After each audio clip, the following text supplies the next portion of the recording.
This segment is brought to you by Cabela's Archery. Now, let's catch Wade Middleton out on the deer lease and watch as he manages his deer herd. It's well known that deer hunting is an effective means of deer population control. In most situations, private landowners have the ability to regulate the deer harvest in order to achieve desired goals while providing recreational hunting opportunities. Generally speaking, the most successful deer management occurs when landowners and hunters play an active role together in all aspects of a management plan. Private landowners, leasers, and ethical hunters must strive to harvest appropriate numbers of deer to meet deer management goals.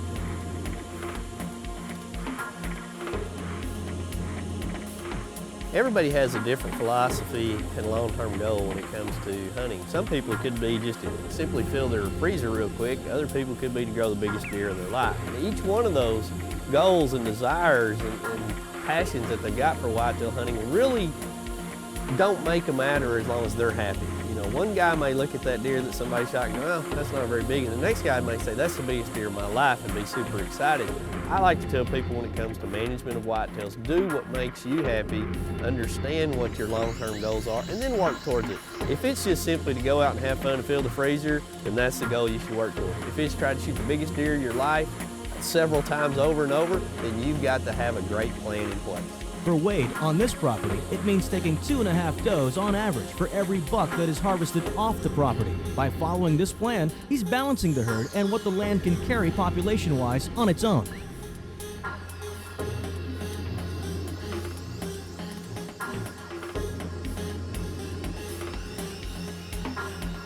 When it comes to setting up a management plan, you've really got to understand what your property is going to allow you to do. What is that region of the country that you're hunting going to provide you? You know, what can you do to enhance that area?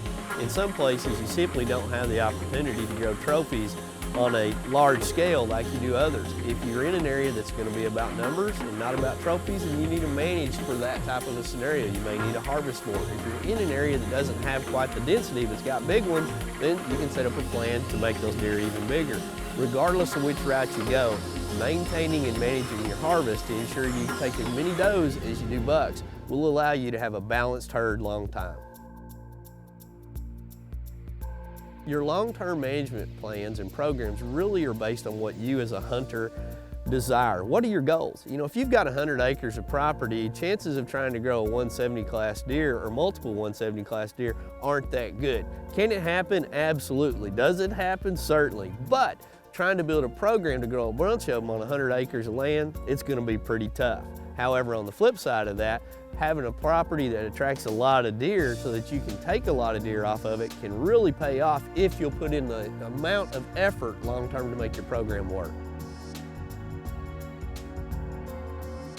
When it comes to harvesting does, you really have to make sure that you're doing that. A lot of people from the old school of deer hunting, as I like to say, they don't want to shoot does. They say, well, the does are what makes babies. And that's true, they do. But if you're only shooting bucks, pretty soon you're going to have such an unbalanced property. You're going to have far more does than you're going to have bucks.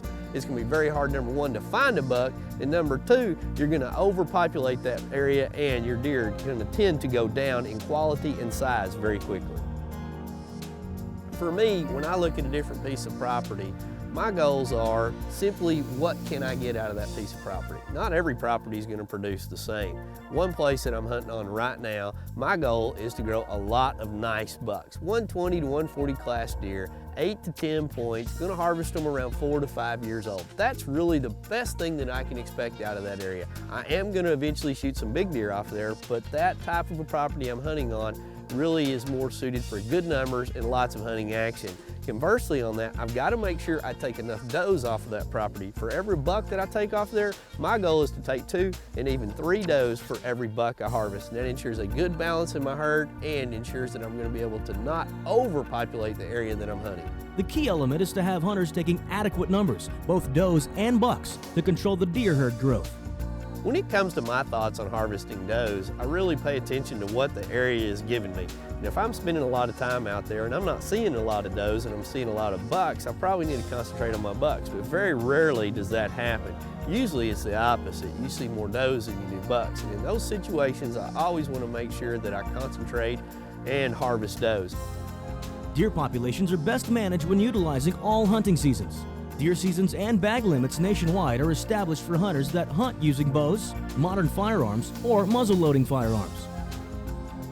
By understanding these different seasons and hunting devices, a person can best address deer management goals to ensure proper carrying capacity and harvest numbers for any given property to ensure the long-term health of a whitetail herd on that property.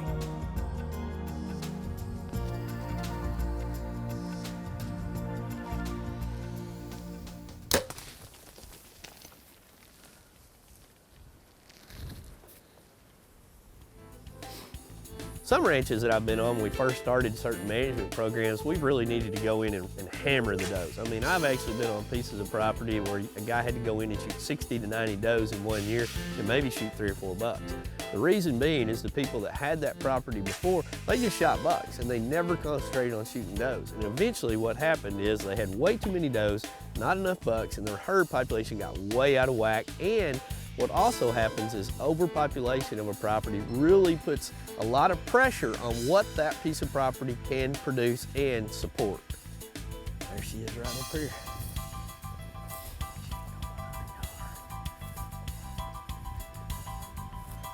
There you go.